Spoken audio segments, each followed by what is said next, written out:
ба? Я білем. Данияр Акишев. Шын айтсам білмеймін. Акишев. Данияр Акишев. Акишев. Да. Данияр Акишев. Нет. Нет, не знаю. Данияр Акишев. Банктың қызметінде сізге не нәрсе ұнамайды? Банкте ма?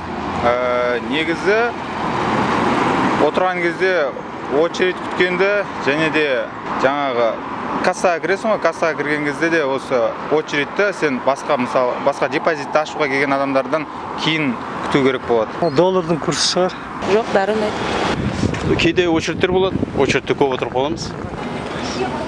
Банк қызметінде вроде қазір нормально болып қалған сияқты, білмеймін, но жаңа девальвация нелер соны ұнамайды вообще.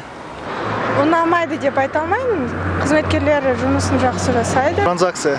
Во многих банках транзакция составляет определенный процент, 0,3-0,2%. Хожу, все устраивается. Банкоматты қай тілде таңдайсыз? Банкомат орысша. Екі тілде, қазақша, орысша. Қазақшасы түсінікті ма сізге? Қазақша маған түсінікті. Қазақ тілінде. Орыс тілде. Орыс тілі, қазақ тілінде бірдей. Банкоматты шыны керек орыс тілінде таңдаймын. Менде қазақ тілінде таңдаймын.